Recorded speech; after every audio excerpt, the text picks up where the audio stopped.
kolesterol dia harus ditransportasi oleh lipoprotein namanya. Ya, lipoproteinnya ada macam-macam seperti ini. Kita akan bahas seperti apa sih sebenarnya kolesterol itu dimanfaatkan oleh tubuh kita untuk metabolisme gitu ya. Yang pertama kita mendapatkan asupan kolesterol itu dari makanan, dari gorengan, dari minyak, dari daging, dari telur gitu ya. Pokoknya exogenous food yang dapatkan dari luar ya, energi dari luar itu akan di-convert menjadi kolesterol dan asam lemak fatty acid. Ya, ini di mana proses terjadinya di saluran cerna. Saluran cerna kita tuh gastrointestin, gastro itu gaster artinya ya, intestin itu usus. Jadi gastrointestinal artinya di lambung dan di usus. Completely itu sebenarnya disebut dengan saluran cerna, GI tract kita bilang gitu ya. Jadi di GI tract itu ada berbagai macam enzim untuk mencerna si lipid ya, lipase, protease itu semua akan memecah komponen daripada makanan ini menjadi komponen kolesterol dan fatty acid. Oke, fatty acid ini ketika dia bertemu lebih dari 3 rantai utama ya, 1, 2, 3 ada ikatan glikserol, ini disebut dengan triglyceride. Ya, jadi sebenarnya triglyceride ya komponen dari fatty acid juga gitu. Kolesterol juga gitu. Semakin banyak Anda terintake oleh lipid, maka triglyceride pun juga akan build up gitu. Akan semakin banyak dia berada dalam bentuk yang terpackaging. Kita lihat ya berapa rantai karbonnya ya. Tidak ada yang namanya lipid itu yang nggak panjang rantai hidrokarbonnya. Obat pun seperti itu ya. Karakteristiknya semakin panjang rantai karbonnya, semakin kompleks ikatan hidrokarbonnya, semakin lipofil ya. Tapi semakin pendek rantai karbonnya atau semakin sedikit atom C, HONSP-nya, itu dia akan semakin mudah larut ke air.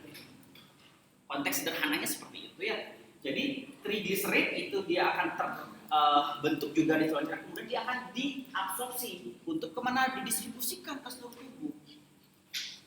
Seperti kita bahas tadi bahwa dia tidak akan bisa sendiri ya, triglyceride itu diserap dia akan jalan sendiri, nggak bisa, dia harus terpackaging oleh lipoprotein. Ini ya. Polymikron adalah lipoprotein pertama yang akan mempackaging atau mengemas mereka semua. Habis terintake makanan banyak, maka lipoprotein itu akan siap menyerap semua kolesterol, triglyceride, fatty acid yang masih terpecah dalam saluran gastrointestinal untuk di caps di packaging transfer. Ya, polymikron. Lipoprotein pertama yang terserap ataupun yang mendistribusikan lipid ini ke seluruh tubuh adalah polymikron. Ya. Oke, masuklah sekarang ke sirkulasi sistemik.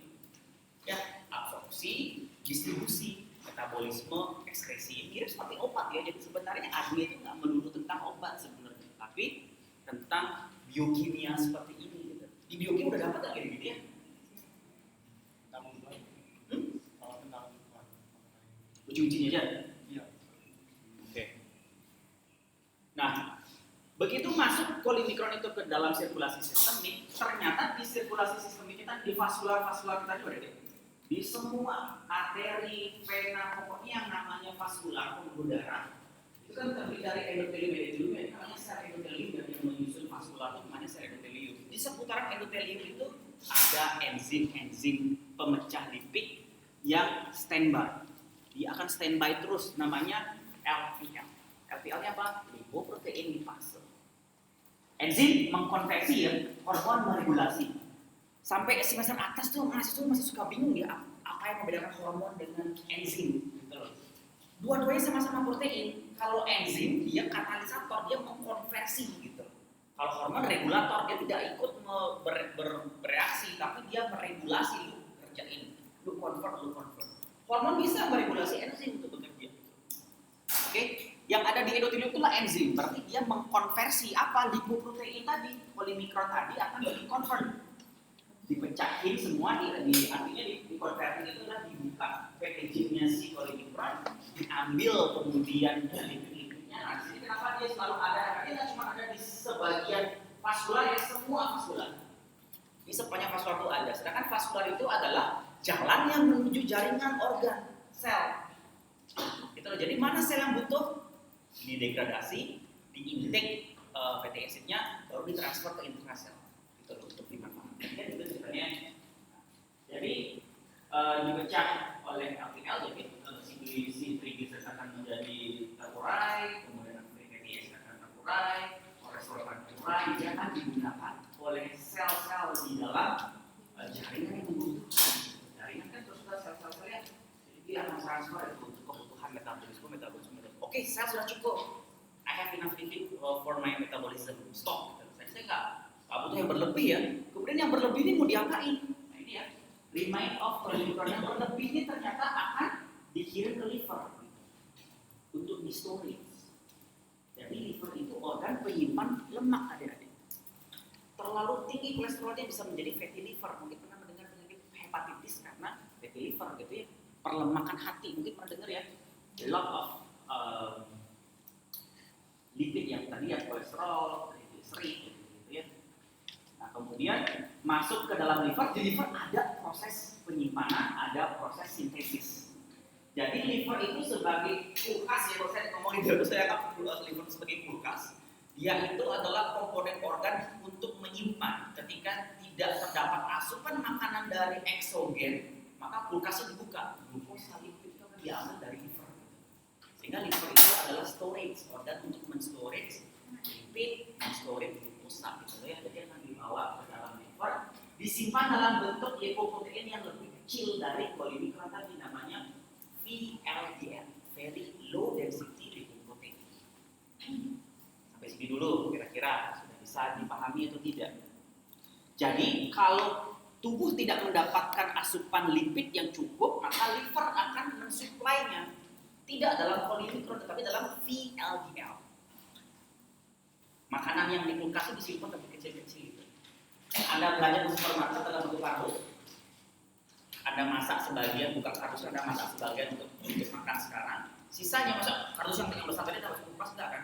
Anda akan ambil mungkin tupperware kecil, masukin di situ, susun rapi di kulkas. Nah, tupperware kecil itu namanya VLDL. Dia akan dirilis dari kulkas siapa liver. LDL yang memang bentuk yang lebih kecil. Kalau rasio tadi kita bisa lihat di sini ya, polimikronnya paling gede nih, kardus atau dari supermarket. Sisa ini cuma satu lebih kecil. VLDL dilepas lagi dalam bentuk yang kecil lagi. LDL, HDL itu kita bicarakan berikutnya karena dia berbeda. Kalau LDL itu komponen lipidnya, HDL itu tak sampahnya. Kelebihan LDL itu akan ditransfer oleh HDL gitu. Jadi HDL itu komponen yang sangat penting dalam tubuh kita untuk apa? Mengurangi storage daripada lipid, mengurangi jumlah lipid yang ada di sirkulasi sistemik sebenarnya. Nah ini ya, VLDL sama polimikron jelas berbeda ya. Ini lebih besar packagingnya, ini ketika dia disimpan lebih kecil yang ada di dalam lipid, di dalam liver. Ketika liver melepaskan VLDL, maka untuk bisa ditransport lagi ke jaringan, dia akan didegradasi lagi oleh si lipoprotein lipase. Menjadilah dia intermediate density lipoprotein, di metabolisme lagi menjadi LDL yang sudah siap sebenarnya dipakai untuk ditransfer ke inti sel sitoplasma. Nah, kalau kita tarik garis kesimpulan dari semua metabolisme itu seperti ini ya. Jadi dietary fat. Jadi setiap ada fat yang Anda intake dari saluran gastrointestinal, dia akan di packaging semua lipid itu ya, kolesterol, triglycerid, free fatty acid itu semua akan di packaging dalam bentuk polimikron. Polimikron masuk dari sirkulasi sistemik, ketemu sama LDL di dalam vaskular ya gitu ya. Kemudian ini polimikronnya akan bisa langsung digunakan oleh tubuh. Kalau sisa dia akan masuk ke dalam liver menjadi very low ini untuk di storage. Kenapa Anda nggak makan yang puasa nih ya, Pak? Ini yang mensuplai selanjutnya VLDL ini. Dipecah lagi dengan lipoprotein lipase menjadi intermediate dulu ya, sebenarnya intermediate baru menjadi LDL. LDL bisa digunakan langsung oleh sel atau direaktif lagi ke dalam liver jadi VLDL lagi. Jadi sebelum LDL ada intermediate satu lagi. Oke. Kemudian kelebihan daripada ini akan bisa diaktif oleh liver atau nanti ditransportkan oleh si HDL. HDL itu komponen lipoprotein yang kosongan ya. Dia tersebut mengintake free fatty acid, triglycerid yang bebas di sirkulasi sistemik dan jumlah yang banyak. Jadi kalau HDL-nya cukup, maka sebenarnya tidak akan terjadi kondisi hiperlipid. Kalau dislipidemia ada problem dengan ini, entah ada problem dengan liver entah ada problem dengan protein lipoproteinnya, entah ada masalah dengan enzim yang metabolismenya. Makanya dikatakan dislipidemia, ada gangguan terhadap metabolisme lipid ini. Gitu. Ya, secara normal itu kan terjadi seperti ini ada sehingga tidak akan mungkin terjadi hiperlipid pada seseorang sebenarnya ketika ini running well. Nah, ini dari sudah ya. Dari gastrointestinal menjadi polikron dipakai ketemu sama lipoprotein fase bisa dipakai, kemudian kalau masih sisa masuk ke liver menjadi very low density. Kemudian very low density ini juga bisa disuplai dari liver secara buffer gitu ya, jadi dianggap liver itu sebagai buffernya. Kalau kurang mungkin jangan suplai dalam bentuk very low density lipoprotein dari LDL baru akan disuplai. Kalau kelebihan ini yang disebut dengan bisa membentuk plak aterosklerosis ya. Kelebihan LDL terlalu lama di sirkulasi sistemik dia tersebut akan bisa trap di endotelium. Terbentuklah plak, namanya plak aterosklerosis ya. Jantung koroner itu penyumpitan daripada vaskular karena lemah. Makanya nggak boleh ada terlalu tinggi LDL di dalam sirkulasi sistemik sebenarnya. Yang berperan untuk menangkap itu kan liver atau HDL. Kalau liver ini sudah jenuh maka HDL akan kita gitu. Karena HDL itu tidak menyerap untuk disimpan tapi menyerap untuk dibuang melalui feses. Jadi HDL itu harus tinggi ya. Kebalikan ya sebenarnya pada orang dengan dislipidemia, LDL harus kita turunkan, HDL harus ditingkatkan.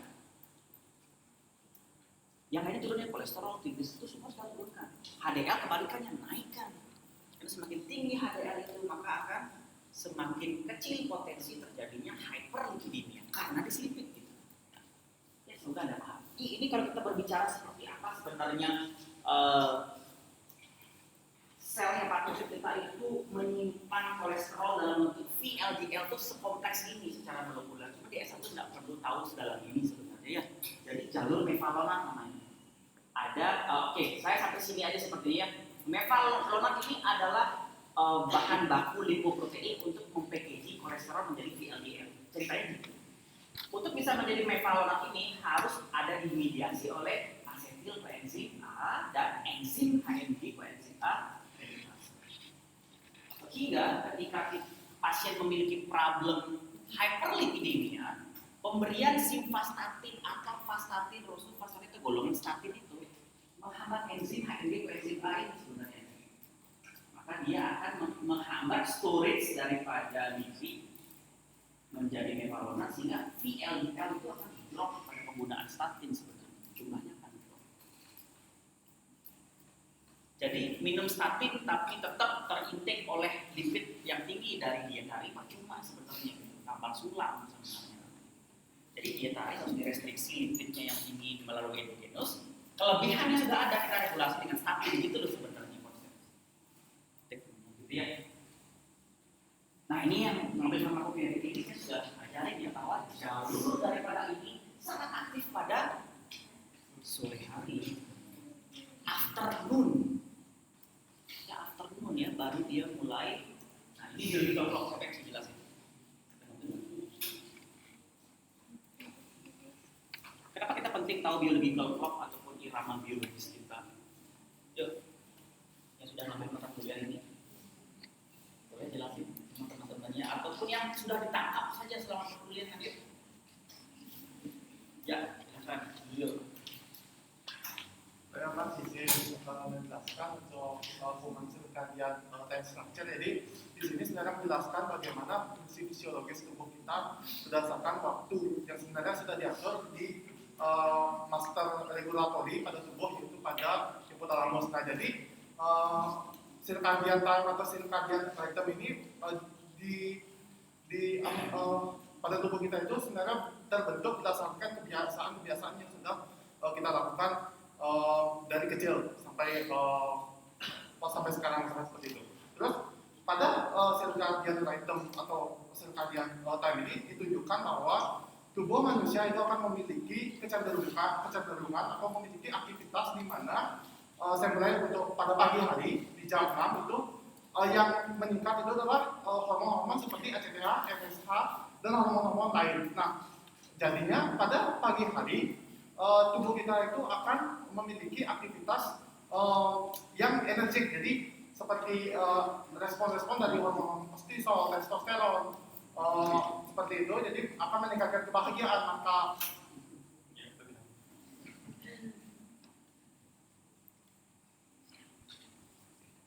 oleh sebab itu, ketika kita mengintake satu obat-obatan atau senyawa-senyawa, itu pada pagi hari metabolismenya itu akan sangat baik atau sangat tinggi.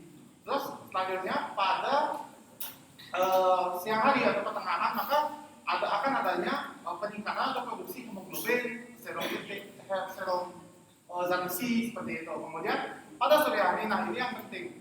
Ketika sore hari berkaitan dengan materi hari ini yaitu dislipidemia, itu tubuh kita akan mensintesis atau sangat efektif untuk mensintesis kolesterol, trigliserida, meningkatkan suhu tubuh, kemudian ada regulasi suhu tubuh, kemudian ada pernafasan, regulasi pernafasan, kemudian juga regulasi insulin.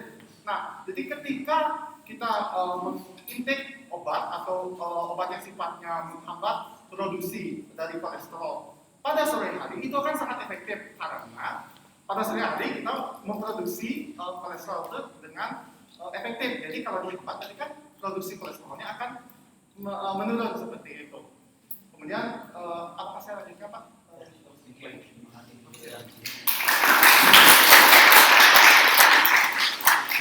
Itulah pentingnya kenapa kita harus tahu konsep dasar ya. Ketika dasar ini sebenarnya dasarnya farmakokinesis kemarin, tapi dia bisa mengelaborate dengan farmakoterapi. Itu yang sebenarnya konsep. Jadi adik-adik itu nggak perlu banyak teori tapi konsep.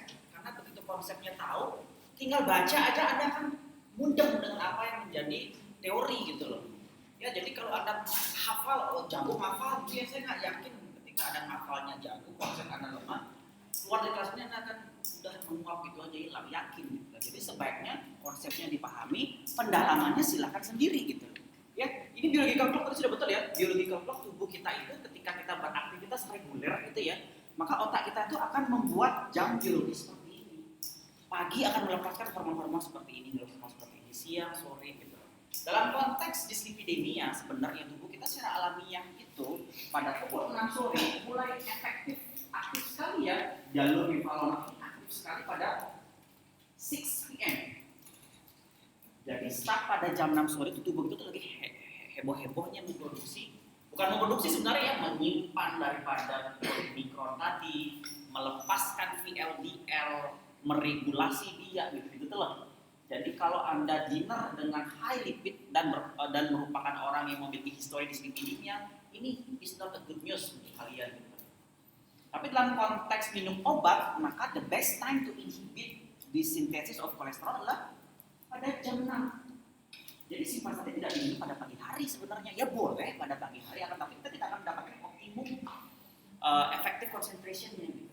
Jadi CMAX itu kita harapkan agar dia itu bisa menginhibisi saat di timing kolesterol, triglycerida mulai dari per jam 6. Jadi sebenarnya nanti kapan mengedukasi pasien untuk minum obat kolesterol, minumlah jam 6 ke atas. Bapak Ibu biasanya minum obat, biasanya makan malam jam berapa? Jam 7, oke, jam 7 malam setelah makan boleh minum obat. Jangan pagi tapi malam hari. Jam 6 saya biasa makan, jam 7 jam 8 saya sudah tidur, biasanya untuk gerianis seperti itu ya, oke jam 6 rekomendasikan. Atau di atas jam 6 ya, jam 6, jam 7, jam 8 itu masih boleh. Karena biological clock itu seperti ini. Termasuk juga yang lain ya, jadi biological clock-nya akan relate dengan penyakitnya. Jadi seperti ini adik-adik. RAAS kita belajar kemarin ya, si hipertensi ya, renin, angiotensin, aldosterone system. Di sini mulai akan mencapai peak-nya ataupun optimum mekanisme kerjanya pada pagi hari sebenarnya. Sehingga mereka dengan histori hipertensi akan cenderung mengalami lonjakan tekanan darah pada saat early in the morning. Makanya the best time to take the medication untuk hipertensi adalah pagi hari sebenarnya, jam 6 pagi. Cuma pasien kan nggak mungkin semua pasien itu memiliki regular rhythm seperti ini ya. Mereka kerja di pariwisata, mungkin jam segini baru pulang, baru mau bobo jam segini gitu. Jadi sebenarnya ketika kita membolak-balikkan biological clock ini akan menjadi masalah kesehatan yang jangka panjang aja. Ketika Anda membalik ya, periode kerja Anda di malam hari, periode istirahat pagi hari itu bukan berarti akan sama kualitas hidup Anda, berbeda. Karena biological clock itu tersetting seperti ini sebenarnya. Jadi mereka yang kerja malam bukan orang bugem ya, nakes yang jaga malam, dokter-dokter residen. Untungnya ketika ada jaga malam, TTK-nya jaga malam, gila. Ketika belum ada yang jaga malam gitu ya. Itu akan mengalami problem pada reguler, dia akan lebih rentan sakit, lebih mudah kena penyakit-penyakit seperti hiperlipid, akan mudah terkena diabetes, akan mudah terkena hipertensi dan penyakit degeneratif sebenarnya. Tidak akan instan adik-adik ya, perubahan daripada biometrik secara irregular dalam jangka waktu panjang pasti mempengaruhi kesehatan. Sudah bisa dipastikan. Sehingga apa sebaiknya? Ikuti reguler ini. Untuk bisa memiliki kualitas hidup yang baik, Anda sebenarnya harus tidur sudah maksimal jam 10 nih ya. Saat transitonin, neutrofil. Nah ini soalnya malam harinya adalah semua pertahanan tubuh kita itu yang meng-cover gitu loh. Jadi waktu tidur itu adalah waktu untuk detoksifikasi. Waktu untuk tubuh kita tuh mengeluarkan semua antigen-antigen yang tidak dibutuhkan gitu ya. Sehingga kalau Anda masih beraktivitas, ini akan tersupres ya. Ini akan tersupres. Growth hormon gitu ya, melatonin, prolaktin itu kan hormon-hormon anti stres ya, hormon bahagia. Jadi Anda cenderung tidak akan bahagia ketika Anda tersebut tidur terlalu malam atau begadang nggak ada kerjaan gitu. Justru Anda tidak akan happy bangun di pagi hari. Depres, cenderung anxiety, gelisah. Mau bukti lagi coba, saya pengen membuktikan cowok-cowok nih. Pada pagi hari ini ada yang namanya testosteron.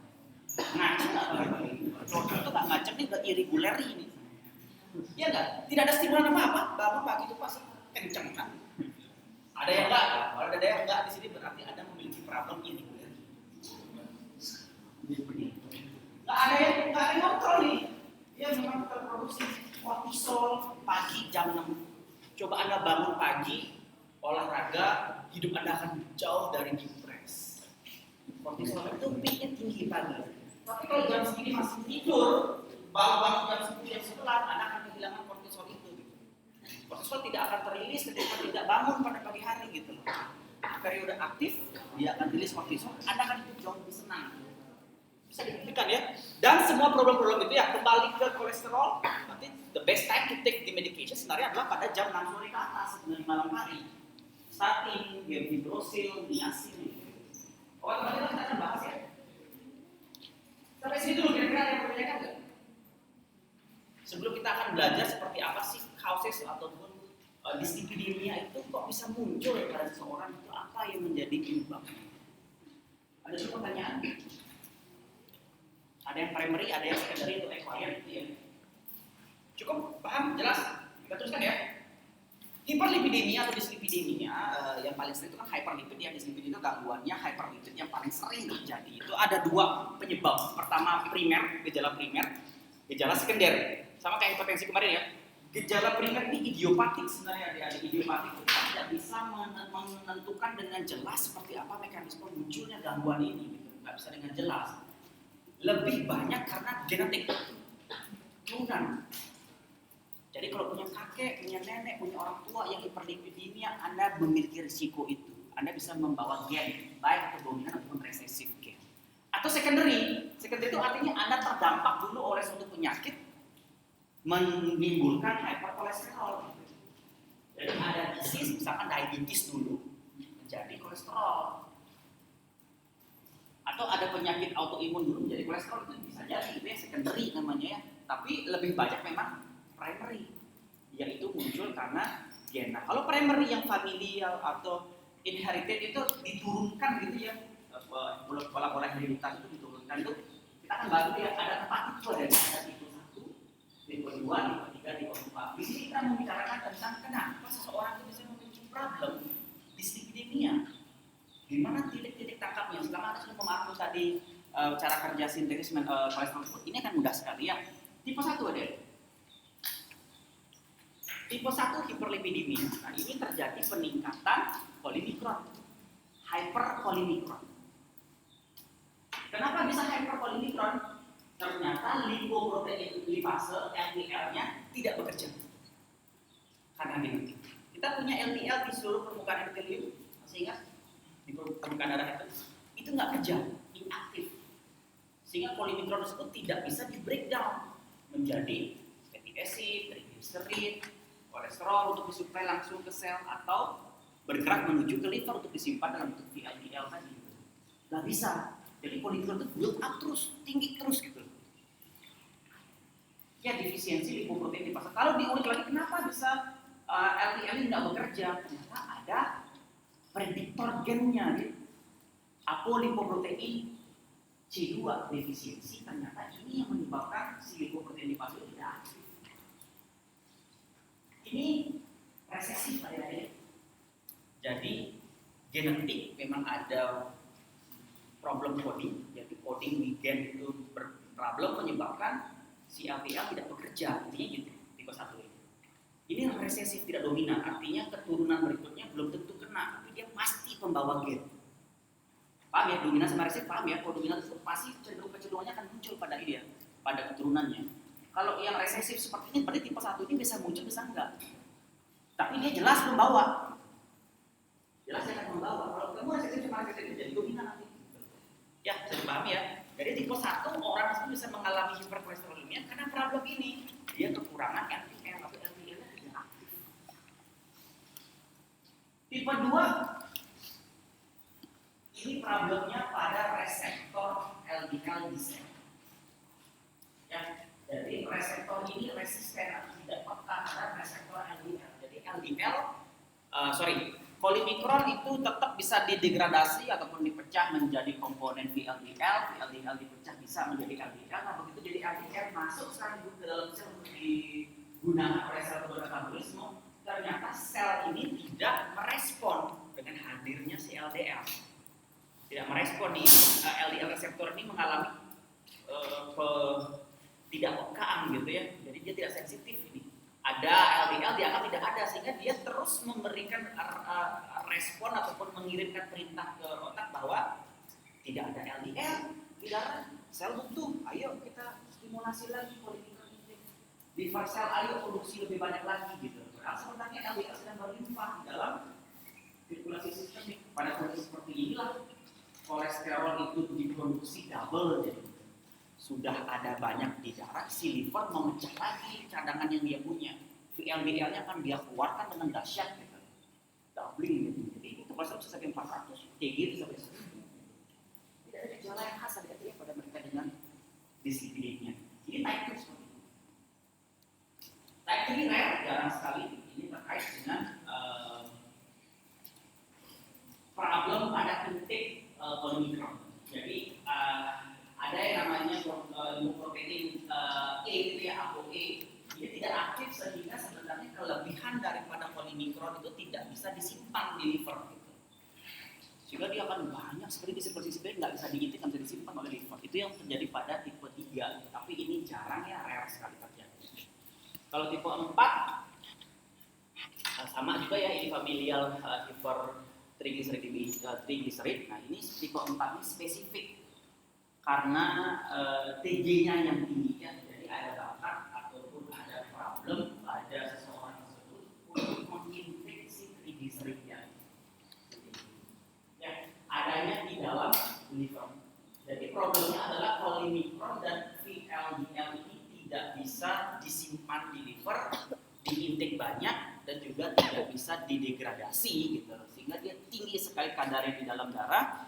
Yang menjadi problem adalah trigliserid yang tinggi ya, ini ternyata bisa menstimulasi lebih cepat plak aterosklerosis pada tipe 4 ini. Dan tingginya kadar trigliserid ini bisa mencederai pankreas, sehingga TG itu akan menyebabkan radang pankreas, kita sebut dengan istilah pankreatitis. TG yang tinggi, potensi terkena jantung atau kardiovaskular disease tinggi. Yang kedua pankreatitis dia gitu. Pankreatis peradangan daripada pankreasnya radang, lama-lama apa yang terjadi, beta pankreasnya mati, insulin turun jadi diabetes gitu. Jadi hipertrigliseridemia ini akan sangat dekat sekali hubungannya dengan diabetes mellitus.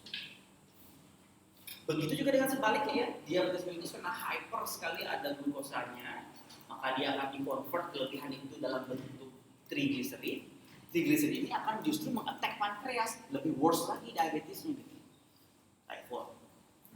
Ya, 1, 2, 3, 4 inilah yang menyebabkan kenapa seseorang tersebut bisa memiliki hyperlipidemia atau gangguan metabolisme lipid yang cenderung menyebabkan lipid lebih banyak gitu ya dalam darahnya dari primary. Primary artinya tidak distimulasi oleh penyakit yang lain. Jadi dia memang diawali dari problem lipid, baru akan memunculkan problem-problem seperti hipertensi dan untuk primary dia muncul sebagai masalah utama. Kalau secondary, hiperlipid muncul sebagai masalah comorbid gitu loh, karena masalah utamanya tidak diselesaikan. Secondary namanya. Ya, kalau primary itu ada 4 type, itu jarang diakses oleh dokter, tapi umumnya ketika dia sudah ada tanda-tanda peningkatan lipid di dalam darahnya, tetapi tekanan darahnya masih normal, gulanya normal, nggak ada problem pada ginjal, nggak ada problem pada liver gitu ya, berarti itu primary sebenarnya. Harus segera dimodifikasi gaya hidupnya itu gitu. Dan harus take statin sebenarnya gitu ya. Kalau secondary, umumnya gini ya, hiperlipidemia ini silent killer, tidak ada simptom yang khas kecuali ada screening, kecuali ada memang cek darah secara berperiodik untuk bisa mendeteksi saya ada problem di sini atau tidak. Saya diskipin, TG saya di kompak, TG saya tuh tinggi karena histori ya, dari pakai saya pakai semua tuh tinggi. Tapi nggak ada problem dengan darah normal, nggak ada gula, sehingga saya harus sudah mulai memodifikasi kayak gitu. Sudah itu saya tinggi lebih dari itu. Sejak ketahuan general check up setiap tahun itu, jadi saya sudah program. Gara-gara ini loh kemarin penerimaan PNS kemarin itu mau mensyaratkan kita harus cek total kan ya, dan juga foto toraks, darah, urin semua mau ketahuan di situ TG saya tinggi, nggak tinggi-tinggi banget sih. Tapi dalam kategori tidak normal itu udah 200 ya 300 TG saya itu dari yang normal di bawah 200 ya, di bawah 195 sebenarnya. Itu sudah mulai penyimpangan seperti itu sehingga sebelum saya masuk ke sektor ini saya ada di primary sebenarnya sekarang gitu. Jadi intake daripada glukosa kita kan bisa nanti itu non farmakologi ya. Diabetes itu merupakan salah satu daripada komplikasi jadi hiperlipid yang diinduksi oleh diabetes. Ketika diabetes muncul, TG pasti tinggi. Kalau punya kakek nenek, keluarga orang tua yang diabetes, coba cek TG-nya pasti meroket, pasti yoyo. Ketika gulanya tidak terkontrol, ketika gulanya masih 300, masih 400, masih 500, saya yakin 1000% TG-nya pasti tinggi, kolesterol pasti tinggi. Cek siapa yang punya keluarga diabetes, benar cek profil lipid. Pasti meroket itu kolesterolnya. Kenapa bisa seperti itu? Nah ini harus memahami metabolisme glukosa lagi ya.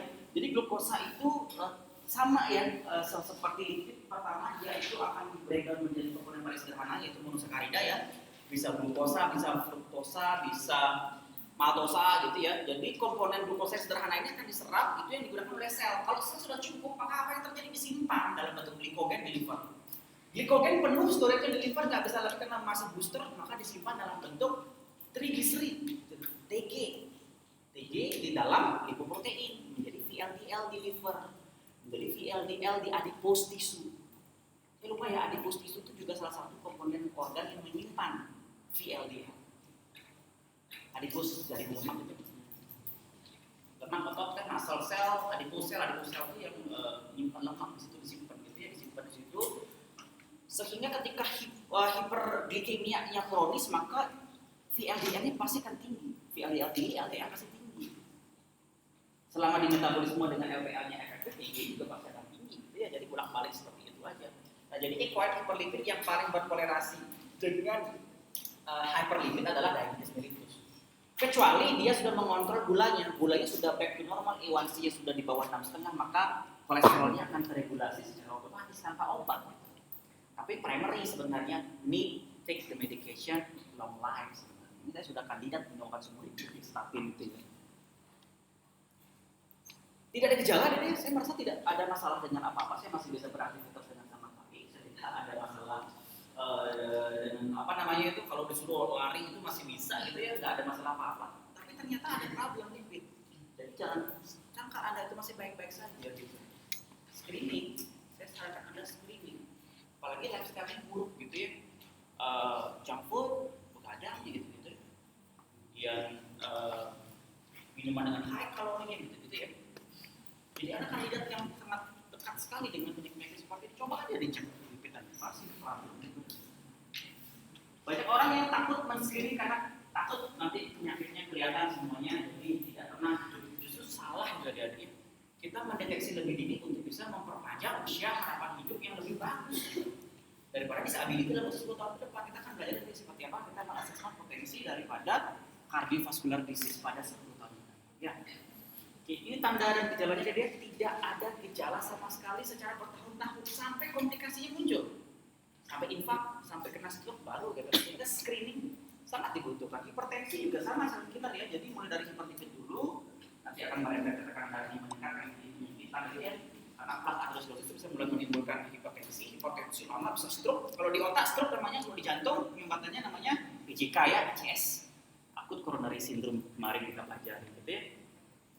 Jadi pada dadanya ini asimptomatis, sebenarnya ini ketika sudah terjadi kondisi masalah jantung baru akan muncul. Ini secara umum tidak akan muncul gejala sama sekali.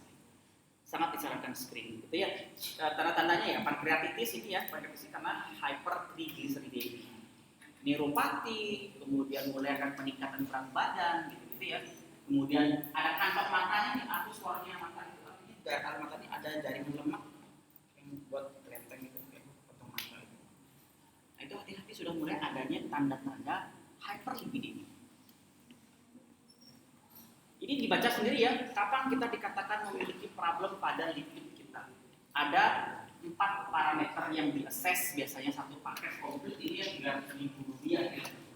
Kolesterol total, LDL, HDL, triglyceride. Kolesterol total ini menggambarkan semua protein daripada lipidnya, mulai dari fatty acid-nya, mulai dari triglyceride-nya, kolesterolnya, lipoproteinnya, secara total tidak dibedakan sama si laboratorium yang mendeteksi itu sebagai komponen kolesterol total.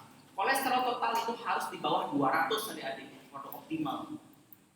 200 sampai 235 ini lampu kuning, 240 ke atas ini warning, karena high risk terkena jantung koroner pada berikutnya. LDL ini komponen yang sudah siap untuk diserap oleh sel sebenarnya. Ini komponen yang paling jahat dikatakan ya. Kenapa dikatakan jahat? Karena berlebih. LDL itu produk setelah VLDL sebenarnya. Ini ada komponen yang sudah siap diserap oleh sel. Kalau tidak dia harus dirombak ke dalam liver. Kalau liver udah nggak sanggup lagi menyerap si LDL karena entah gangguan primary ataupun gangguan secondary yang tadi yang kayak itu, maka inilah yang akan LDL ini akan menumpuk di dalam endotelium menjadi plaque aterosklerosis, menjadi sumbatan lipid itu di bawah dari LDL. HDL harus tinggi, ya. HDL pada pria harus di atas 40, pada wanita harus di atas 50. Kalau di bawah 40 bagi pria itu sangat rendah, di bawah 50 begitu rendah banget. Jadi harus di build up bagaimana cara meningkatkan HDL. Intake lah lemak tidak jenuh, ya. Omega 3, DHA, EPA, ini banyak sekali terdapat ada gitu ya, kandungan ikan tinggi sekali sebenarnya intake daripada DHA dan EPA untuk bisa meningkatkan HDL. HDL inilah yang ngejuk-ngejukin sini, nangkap-nangkapin si LDL yang lepas yang tidak berhasil dirombak oleh tubuh kita itu. Kita tangkap-tangkapin diekspresikan langsung melalui feses gitu, sehingga HDL tinggi sekali peran. Kalau HDL nanti dia sudah capek, sudah habis untuk bisa menguras ini gitu. Dia sudah kerja keras, harus memberikan kesempatan di luar. Gitu. TG, triglyceride. Komponennya adalah free fatty acid tadi dan gliserol. Jadi ada gliserol yang mengikat 3 rantai asam lemak. Itu namanya triglyceride. Ini sangat tinggi prediktor untuk membuat plaque aterosklerosis setelah LDL. LDL dan TG tinggi, siap-siap adanya penyumbatan di jantung, jadi jantung koroner, di otak menjadi stroke. Harus dikendalikan ini ya, optimal di bawah 150 ya, saya 300 sudah di sini saya tinggi. Silakan dicek ya, kalian pasti juga ada masalah kolesterol, pasti most of the problem gitu ya. Teman-teman yang menunjukkan kolesterol yang screening. Saya kan bukan di Korea, di Kuanti, saya sengaja dikatakan kolesterol total aja, nggak mahal kok, cuma 30.000 kalau satu aja ya. Yang mahal itu LDL mahal. Kalau mau spesifik lagi ntar ada ya, lipoprotein yang ApoB gitu-gitu, VLDL bisa dicek sekarang ya. Yang baru-baru itu masih perlu mahal, itu level diagnosisnya ketika sudah jadi koroner gitu. Untuk screening sih kolesterol total sudah bisa dibagi. Atau yang di ApoB itu yang tusuk-tusuk boleh, itu kolesterol total itu. Ya. Yang tusuk-tusuk pastikan Anda puasa fasting. Nah, itu kalau flowers minimal 8 jam sebenarnya, maksimum 14 jam. Tapi idealnya adalah 9-12 jam periode pengambilan darahnya. Caranya gampang. Makan malam terakhir misalkan jam 8 malam ya. Udah tidak usah diintake apapun lagi termasuk air, enggak usah, jadi tidur aja langsung dari jam 8 itu. Besok pagi jam 6 jam 7 ambil sebentar dicolok aja. Kalau yang punya apotek itu pinjam aja dokumenternya itu yang ada tubuh ada 3 dari asam urat, glukosa sama kolesterol kan gitu ya. Itu kolesterol total yang di apa namanya di dokumenter itu harus di bawah 200 aman Anda. Kalau sudah di atas itu baru Anda ke Prodia coba cek gitu. LDL T3-nya aja paling enggak kalau enggak mau cek semua. Penting ya dari untuk bisa mengetahui dari sekarang apa yang menjadi prediktor untuk kesembuhan apa menjadi prediktor masalah kesehatan kita berikutnya gitu ya. Kalau saya penyakit pasti dekat sekali dengan hipertensi, dengan diabetes, dengan penyakit jantung, dengan penyakit saraf gitu ya. Ada 7 kelas pharmacological terapi dan non farmakologi jelas ya modifikasinya hidup diet. Diet itu bukan berarti tidak makan, adik-adik ini salah besar ya. Orang bilang diet ya no, makan bukan begitu ya. Diet itu mengatur kalori atau mengatur intake makanan. Anda bisa makan 5-10 kali cuma dengan porsi yang kecil, diet ada. Jadi diet itu mengatur intake kalori. Jadi Anda mengatur regimen makan Anda. Coba saya mau intermittent fasting, istilahnya OCD seperti itu ya. Intermittent fasting namanya, jadi saya makan apapun boleh pada periode saya makan, tapi periode selanjutnya saya fasting itu namanya dietary, gitu. Program bisa diet. Atau saya makannya 5 kali sehari, tapi dengan kalori yang kecil. Gitu. Mungkin makannya cuma roti gandum aja. Buat makan kacang-kacangan, 5 kali makan diet juga namanya itu. Gitu. Bukan berarti tidak makan diet itu kan mengatur ataupun meregulasi porsi intake kalori, bisa berupa lipidnya diatur, glukosanya diatur, gitu ya. Untuk mau makan bebas gitu kayak intermittent fastingnya, jadi ada periode seperti 8 jam, misalnya 12 jam atau 16 jam sekian jam gitu ya. Jadi 16 jamnya dia puasa, nggak makan apapun, terus minum enggak, selebihnya dia makan bebas gitu. Intermittent fasting juga namanya. Ya. Nah, kita fokus pada pharmacological terapinya ya. Jadi kelas ini sudah saya urutkan berdasarkan penggunaannya di klinis yang paling sering ya. Pasti nih HMG, coenzim A, reduktase inhibitor. HMG, coenzim A, reduktase inhibitor ini golongan statin ya. Yang tadi saya bilang dia akan menghambat produksi daripada VLDL di liver. Dibiarkanlah lemak itu untuk tidak dilepaskan dari liver dengan cara menghambat itu. Kemudian ada golongan vitamin B nih ya, vitamin B3 ya, niacin, nicotinic acid. Nah, itu juga merupakan salah satu obat yang bisa digunakan untuk mengatur kelebihan kolesterol. Ini kan kita bahas secara farmakologi semua ya. Derivat fibrat, nah ini triglyceride, bile acid sequence, ini untuk mengatasi ataupun menguras ya sebenarnya cara untuk menguras kolesterol dengan memanfaatkan getah empedunya gitu. Kolesterol absorption inhibitor, nah ini idolanya. Jadi orang-orang udah pada pinter ya, jadi zaman saya PKP dulu, saya masih mahasiswa ya. Kolesterol absorption inhibitor ini dicari ya dari zaman dulu saya PKP. 11 lah itu ya. Di kimia farma, saya dapatnya saya kan alumni sini, saya dapatnya di Kuntung ya, di Tuban ya. Jadi pas weekend jaga, banyak ada tamu-tamu Asia belinya ini kolesterol absorption inhibitor. Karena dia mau makan seafood di Jimbaran gitu. Jadi dia menghambat penyerapan lipid, tapi dia mau makan enak gitu. Problemnya nanti adalah fesesnya benar-benar oily banget gitu. Banyak sekali adalah minyak-minyaknya. Senegal, Orlistan itu cara sebenarnya agar makan enak tapi tidak diserap. Masalahnya ada di GI dia gitu. Kalau Anda tersebut tidak biasa dengan obat ini, Anda kan jadi pasti discomfort, kayak orang begah, kayak orang mau diare, kayak orang gue nggak enak banget seperti itu ya. Seperti diinduksi, udah farmakologi kan udah ya kita pakai oli merisin itu kayak gitu dah yang dirasakan. Jadi diinduksi karena nggak bisa diserap sama sekali, lipid itu bisa rancang dengan justru akan dibuang ke feses itu ya, itu bisa diare hebat dari setelah itu, atau fesesnya oily banget gitu, nggak nyaman lah gitu. Jadi mengorbankan gastro untuk kenikmatan yang hanya di mulut saja gitu. Dia mau makan lobster ceritanya gitu ya. Kalau orang itu dia makan di restoran kayak gitu. Jadi penggunaannya tidak tepat ya kalau misalnya kita ngomong idealisme nggak tepat gitu. Jadi penggunaan ini hanya untuk merestriksi cholinerol sebenarnya. Cholinerol itu yang diserap dari gastro itu loh. PCSK9 ini monoklonal antibody ya, nanti dia MAB dan monoklonal antibody untuk bisa memanfaatkan sel-sel spesifik terhadap ini kan omega 3 untuk membooster namanya HDL. Ya, kita akan bahas satu-satu deh ya, mulai dari HMG, coenzim A.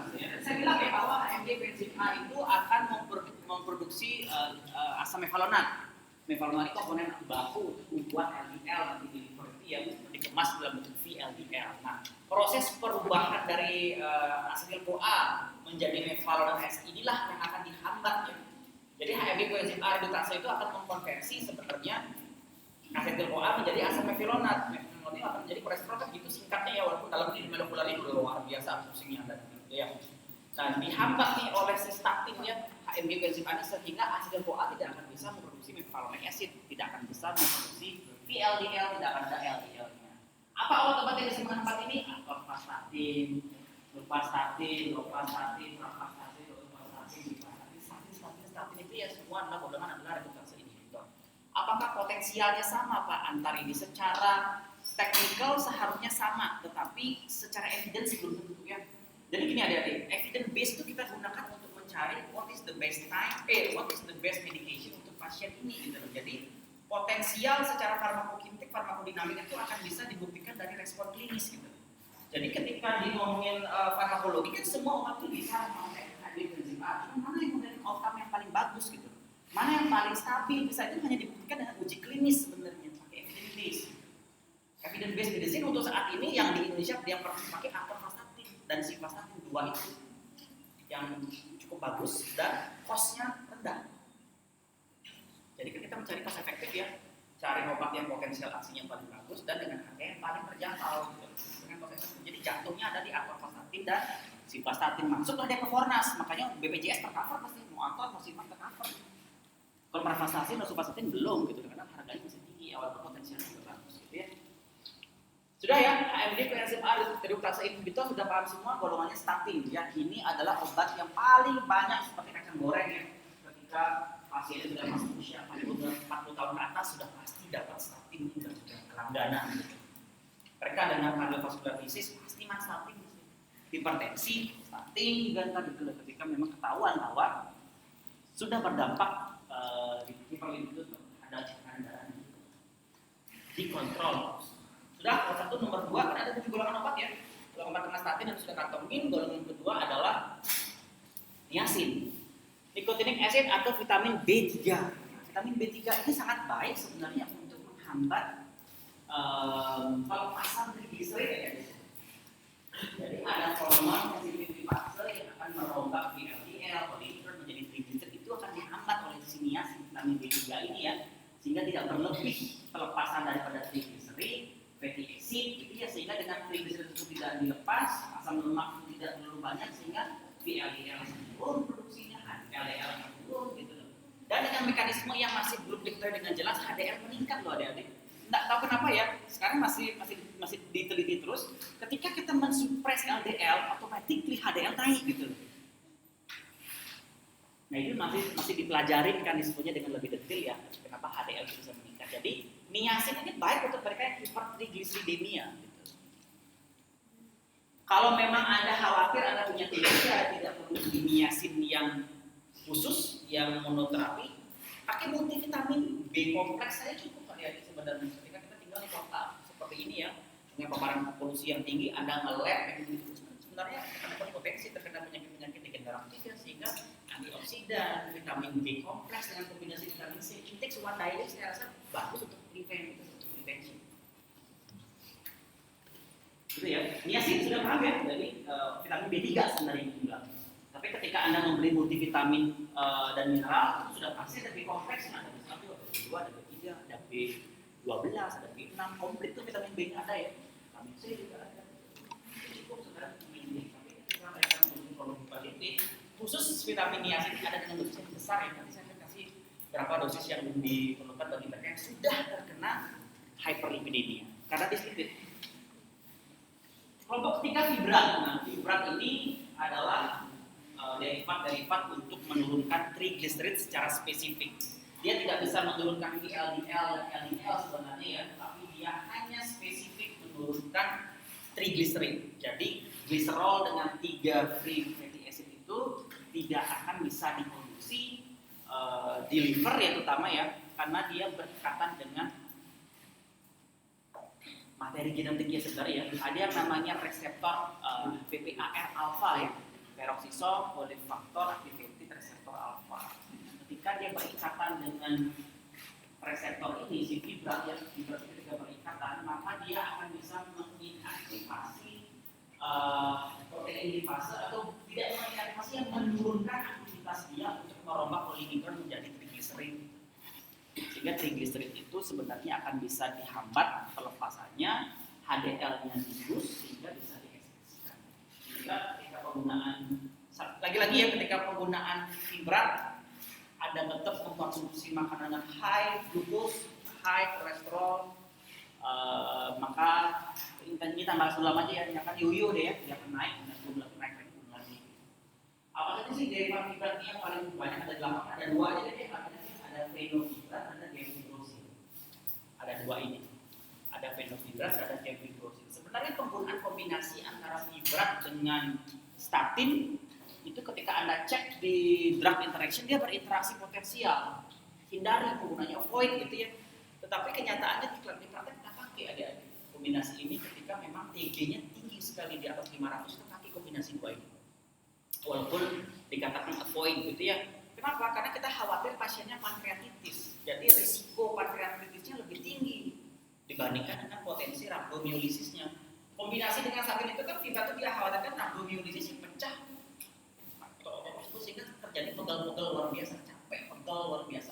Pasien itu yang namanya rhabdomyolysis, ya myolisis, jadi otot-otot itu pecah ininya. Apa namanya itu komponen muscle itu pecah sehingga dia menjadi nyeri gitu. Kombinasi fibra dengan statin. Tapi ketika kita melihat antara risiko dan benefitnya, pankreatitis lebih berbahaya dibandingkan dengan rhabdomyolysis, sehingga diberikan ya di praktek lapangan kita kombinasikan antara simvastatin dengan fibrat atau antara simvastatin dengan gemfibrosil. Oke, fibrat ada gemfibrosil dan ada fenofibrat. Bile acid sequence ini sebenarnya bagaimana cara kita untuk mengekskresikan empedu gitu ya. Jadi empedu itu kan merupakan komponen yang memecah polimikron yang menjadi komponen yang lebih sederhana sebenarnya untuk bisa diserap di sirkulasi sistemik gitu ya. Jadi bile acid secretion-nya kita kuras sehingga polimikronnya ikut keluar gitu. Jadi kita menguras dia itu. Pakai obat-obat seperti clozapam, kolestipol, kolestiramin. Itu sebenarnya bagaimana caranya agar si bile acid ini disekresikan melalui feses sehingga tidak ada banyak polimikron ataupun lemak-lemak kolesterol yang mampu diserap di saluran cerna gitu ya.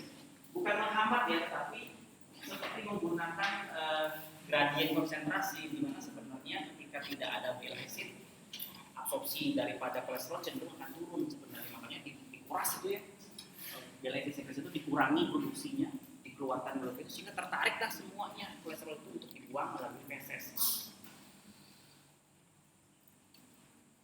Kolesterol absorption inhibitor yang tadi saya bilang ya, STMIB, kemudian ada yang namanya orlistat itu kayak Seneca orlistat gitu ya. Jadi dia menghambat ada yang namanya protein-protein yang PC1L1 ini ada protein-protein transporter spesifik untuk liver, untuk saluran gastrointestinal untuk membawa si kolesterol itu masuk ke sirkulasi sistemik.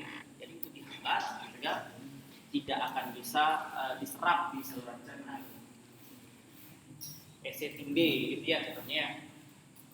PCSK9 ya, PCSK9 inhibitor ini terkait dengan bagaimana obat ini mempengaruhi reseptor di liver agar dia tidak mengintake ataupun tidak menyimpan kelebihan polimikron. Monoklonal antibody sebenarnya jadi pasti belakangnya MAB.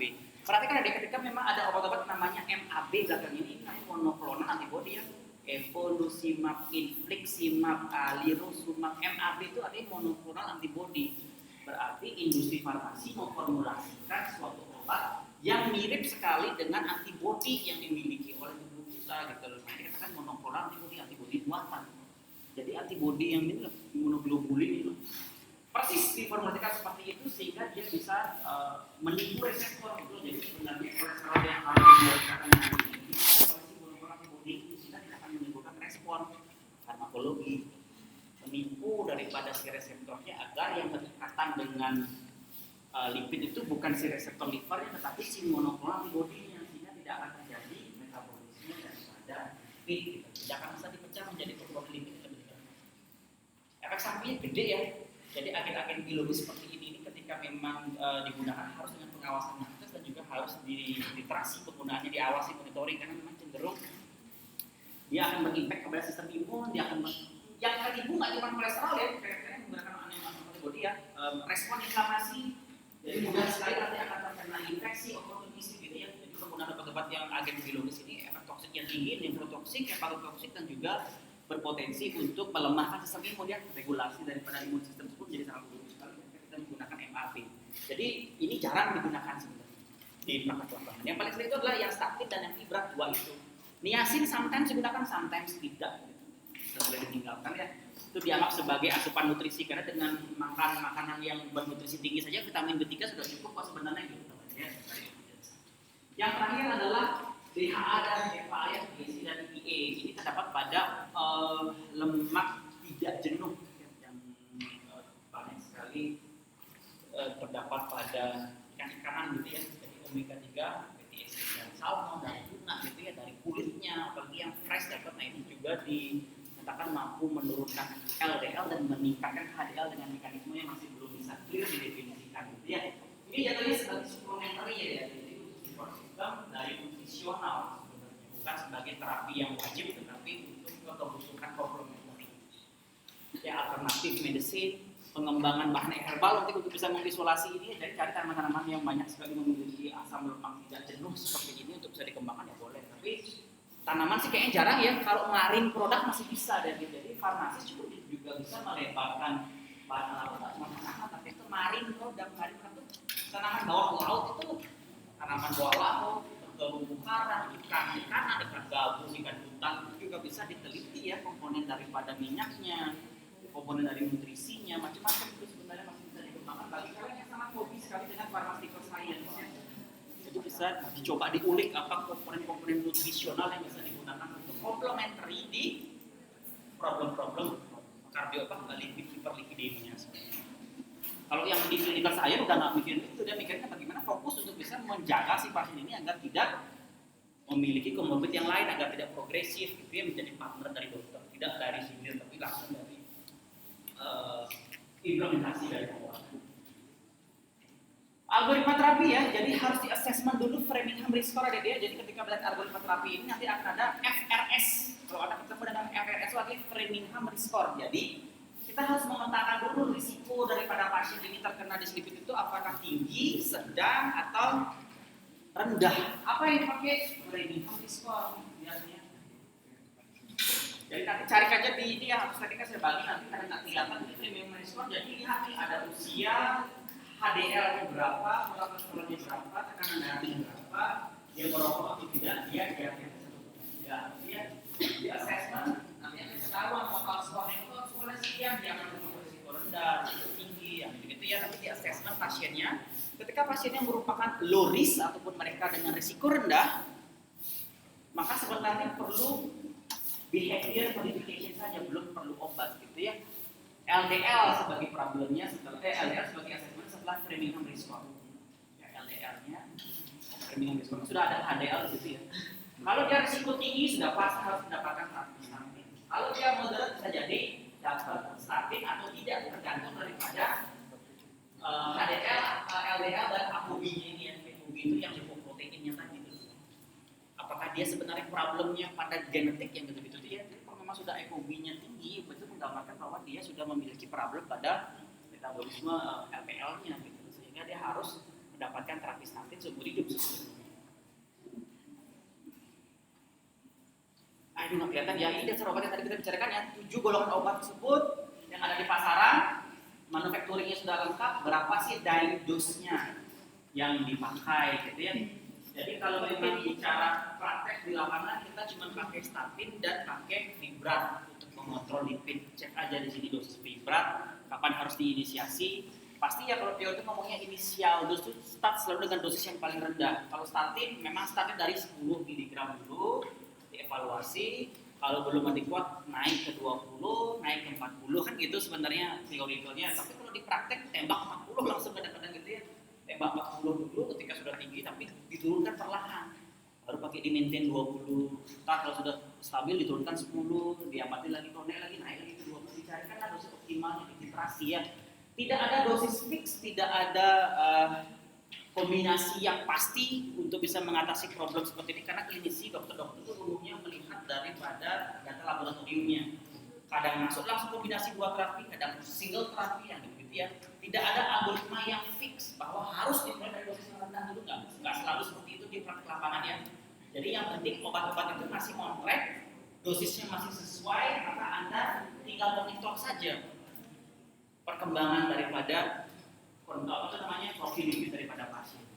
Nah, di sini peran daripada ahli gizi apoteker untuk bisa treatment dengan non farmakological terapi.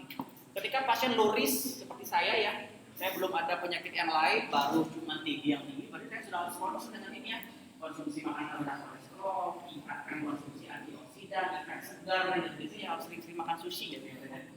Kemudian kurangi konsumsi karbohidrat murni ya, seperti yang ini ya, gula pasir, madu, gitu-gitu ya, coklat, gitu-gitu kan merupakan makanan yang paling membuat serotonin booster ya.